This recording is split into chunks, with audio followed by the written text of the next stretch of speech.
Okay, so now that you have a more natural shape, in case you wanted to make a new topography map out of this, or if you wanted to laser cut a model, you can apply this to any 3D structure, the same principle. Um, in this particular instance, since we have a flat object, it needs a kind of a platform. So I'm going to go ahead and extrude the entire shape. If I click this little dot right here and drag it down, it extrudes the object, right, to make it a solid object. Okay, so now I'm going to select it and type contour. It's asking me for my base point, and then so once I choose a base point, it's asking me for a direction perpendicular to my contour planes. I want my contour planes to be sliced horizontally, right? So I'm going to choose a direction perpendicular, right? I'm going to draw a vertical line essentially. So now it's asking me the distance between my contours. I'm going to go with 6 inches because I want my contour map to have more information than what I originally drew it at, right? So I have my 6 inches typed in. I'm going to hit enter and it's going to run those contours for me. It might take longer depending on your system and the complexity of your geometry. All of these are basically unnecessary, and we can take all of these lines now and move or copy them over so we can work with them directly. All right, we still have a few extras that we can get rid of down here.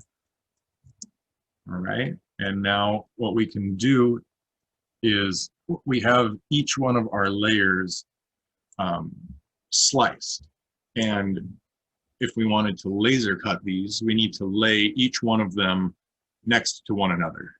Okay, so in order to do that, there's an easier way.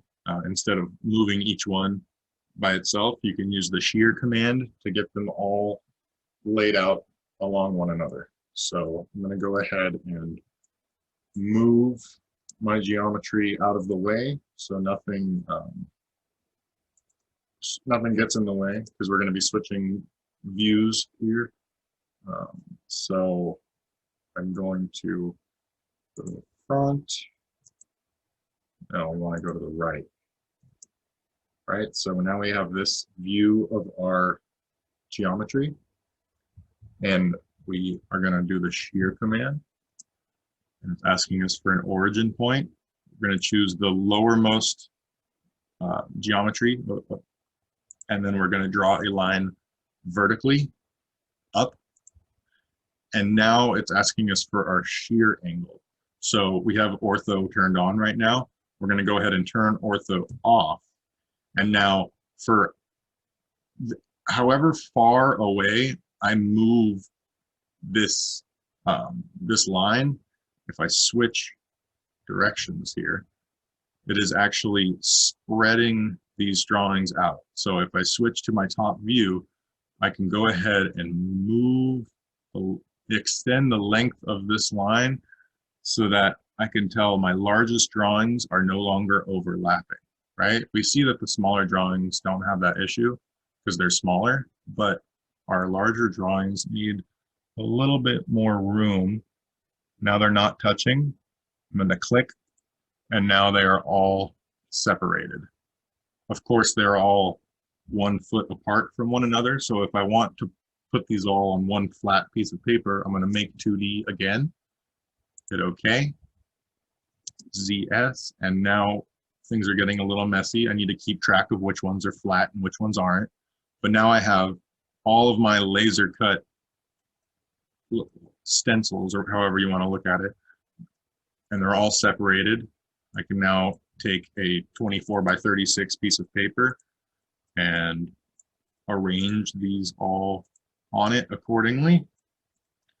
And of course, this comes, scaling comes into the picture at this point, right? If you want your model to be a 1/8 scale model, then you need to scale these. And this is the only time, one of the very few times, that you will actually scale your geometry in the program.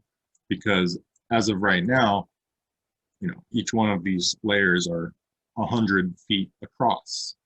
If we wanted to actually laser cut that, it would need to be scaled properly. And that's when a scale factor comes into consideration.